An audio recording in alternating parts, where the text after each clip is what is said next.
Student কেমন আছো? I hope প্রত্যেকে ভীষণ ভালো আছো। আই হোপ স্ক্রিনের ওপর শতকরা চ্যাপ্টারের একটা কোশ্চেন দেখা যাচ্ছে। মেনলি এই টাইপের কোশ্চেনগুলো কম্পিটিটিভ পরীক্ষায় আসে, তার জন্য আমি পিক আপ করে তোমাদের সাথে প্র্যাকটিস করছি, আলোচনা করছি, ডিসকাস করছি। ওকে, চলো এবার কোশ্চেনটা আমরা করি। কি বলেছে দেখো, একটি সংখ্যাকে প্রথমে 10% বাড়িয়ে এবং পরে আবার ভুল বললাম, একটি সংখ্যাকে প্রথমে 20% বাড়িয়ে এবং পরে আবার 20% সংখ্যাটি মোটের উপর শতাংশ বাড়বে। বুঝতে পারলাম না, তাড়াতাড়ি পড়ে ফেলেছি। চলো আরেকবার পড়ি। একটি সংখ্যাকে প্রথমে 20% বাড়িয়ে এবং পরে আবার 20% বাড়ালে সংখ্যাটি মোটের উপর শতাংশ বাড়বে কত? আচ্ছা, তিনটে অপশন আছে। অপশন এ আছে 44%, অপশন বি আছে 42%, অপশন সি আছে 36%, অপশন ডি আছে 40%। ওকে, তাহলে দেখো সংখ্যাটি আমি ধরে নিচ্ছি এক্স। হ্যাঁ, প্রথমে 20% বাড়াবো, তাহলে সংখ্যাটি কত হবে? 20% বাড়ালে সংখ্যাটি হবে এক্স প্লাস এক্স এর 20%। হ্যাঁ ঠিক, আশা করি এটা কেন লিখলাম বুঝতে পেরেছো। এই শূন্য কাটলো, তাহলে কি পেলাম? X plus 2x/10। এবার যদি যোগ করি কি পাবো? 12x/10। নতুন সংখ্যা কত হলো? 12x/10 হলো। হ্যাঁ ঠিক, আবার এই সংখ্যাকে আবার 20% বাড়াবো, বাড়ালে কত পাবো? 12x/10 প্লাস 12x/10 এর 20%। হ্যাঁ ঠিক, তাহলে আলটিমেট কি হবে? 12x/10 যেমন থাকার থাকবে, বেশ, প্লাস 12x/10 ইন্টু 20/100। হ্যাঁ, পার্সেন্টেজ চিহ্নটা উঠে গিয়ে ভগ্নাংশে করলাম। ওকে, তাহলে এই শূন্য কাটবে। হ্যাঁ কাটবে। এই 2 আর এই 5 দুগুণে 10 হবে। হ্যাঁ হবে। তাহলে কি পেলাম? 12x/10 প্লাস উপরে কি হবে? 12x 5×10 50।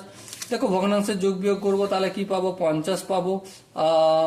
5 × 60x হবে plus 12x equal to 72x/50। ওকে, ঠিক আছে। কিন্তু কোশ্চেনের আনসার কি এটা? না, এটা নয়। কি বলেছে তাহলে? এটা কি? এটা হচ্ছে প্রথমে 20% বাড়িয়ে নতুন সংখ্যা পেলাম, তারপর আবার 20% বাড়িয়ে ফের নতুন সংখ্যা পেলাম। কিন্তু কোশ্চেনে আবার ফিরে যাব, যে দেখব যে সংখ্যাটি মোটের উপর শতকরা বাড়বে।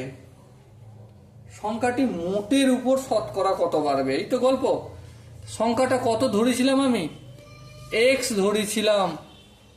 হ্যাঁ, হয়েছে কত? 72x/50। তাহলে কত বেড়েছে? তার জন্য আমাকে ডিফারেন্স বের করতে হবে। তাহলে 72x/50 বর্তমানে দাঁড়িয়ে হয়ে গেছে, ছিল কত? এক্স। তাহলে এই দুটোকে যদি বিয়োগ করে দিই পেয়ে যাব। তাহলে দেখো বিয়োগ করছি, 50 লসাগু, 50কে 50 দিয়ে ভাগ করলে 1, 1কে 72x হবে, গুণ করলে 50-এর সঙ্গে x ডাইরেক্ট গুণ হয়ে যাবে। তাহলে কি হবে? 50x।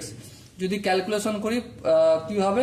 0 করে দেয় 2, 0 করে দেয় 2 নাববে, 5 করে দেয় এটা কত? 7, 2 হবে, তাই তো? 22x/50। হ্যাঁ ঠিক, তাহলে 22x/50 হলো। তাহলে এবারে দেখো, আমরা যদি ভগ্নাংশে তুলনা করি কত বাড়বে? যার সাথে তুলনা করা সেটা হর হয়। হ্যাঁ, তাহলে কার সাথে? সেই আগে যেই সংখ্যাটা ছিল সেটা কত? এক্স এর সাথে। কত বেড়ে হয়েছে? 22x/50। এবার এটাকে একটু ক্যালকুলেশন করব। 22x/50, এই যে ভাগ চিহ্ন আছে এটাকে আমি গুণ করলাম, ভুল করলাম। হ্যাঁ ভুল করেছি। তাহলে এটা ছিল x/1, এটা কি করে দেবো? 1/x। হ্যাঁ, এই x কাটাকাটি হলো। তাহলে আলটিমেট কি পেলাম? 22/50। কিন্তু এটা ভগ্নাংশ, শতাংশে যেতে গেলে আমাকে কি করতে হবে? 100 দিয়ে গুণ আর 100 দিয়ে ভাগ করলাম।